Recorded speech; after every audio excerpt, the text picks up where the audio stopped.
এতিয়া বিজেপি ৰাজপথত নামিছে। আমাৰ এতিয়া প্ৰশ্ন, এতিয়া বিজেপিয়ে কাৰ ওচৰত ন্যায় বিচাৰিছে?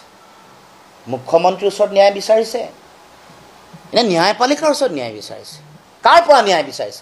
এতিয়া যদিহে বিজেপিয়ে ৰাজপথত নামিছে, ন্যায় বিচাৰিছে, তেতিয়াহ'লে তেওঁলোকে অসমৰ গৃহ বিভাগৰ ওপৰত তেওঁলোকৰ আস্থা নাই প্ৰথম।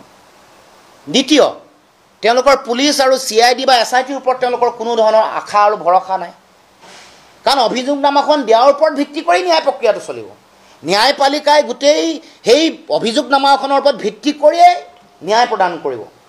এতিয়া যদিহে তেওঁলোকৰ অসমৰ গৃহমন্ত্ৰীৰ ওপৰত বিজেপি দলৰ কৰ্মকৰ্তাসকলৰ আস্থা নাই, যদিহে আৰক্ষী, CID, SIT, মুন্না গুপ্তা এইসকলৰ ওপৰত বিজেপিৰ দলৰ নেতাৰ কৰ্মকৰ্তাসকলৰ তেওঁলোকৰ যদি বিশ্বাস নাই, তেতিয়াহ'লে গৃহমন্ত্ৰীয়ে ইয়াৰ নৈতিক দায়িত্ব স্বীকাৰ কৰিব লাগিব। কাৰণ গৃহমন্ত্ৰীয়ে আওপকীয়াকৈ নৈতিক দায়িত্ব স্বীকাৰ কৰিছেই, কৈছে যে অভিযোগনামাখন দিয়াৰ পিছদিনাখনেই তেওঁ ৰাজপথলৈ আহিব।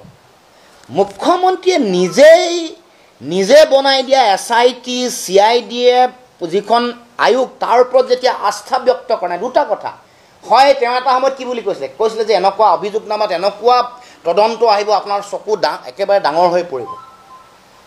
তেওঁ কথাবোৰ জানিছিলে নে তেওঁৰ নিয়ন্ত্ৰণত কথাবোৰ হৈ আছে? আৰু শেহতীয়াকৈ তেওঁ যিটো কথা ক'লে যে তেওঁ অভিযোগনামা দিয়াৰ লগে লগেই তেওঁ ৰাজপথলৈ তেওঁ নামিব, তাৰ মানে অভিযোগনামাখনত কিবা ডালমে কুচ কালা হে, এইটো আগতীয়াকৈ প্ৰিপ্লেন স্ক্ৰিপ্টেড হ'ব, যাৰ কাৰণে তেওঁ নামিব। এতিয়া সেইকাৰণে প্ৰথমটো তেওঁৰ নিজৰ দলৰ কৰ্মকৰ্তাসকলে তেওঁক সন্দেহ কৰিছে, তেওঁৰ ওপৰত আস্থা ৰখা নাই, পুলিচ প্ৰশাসনক ৰখা নাই, তেওঁ নিজে নিজৰ ওপৰত ৰখা নাই। গতিকে নৈতিক দায়িত্ব স্বীকাৰ কৰি মুখ্যমন্ত্ৰীয়ে পদত্যাগ কৰিব লাগে, কাৰণ নিজে তেওঁ স্বীকাৰ কৰিছে।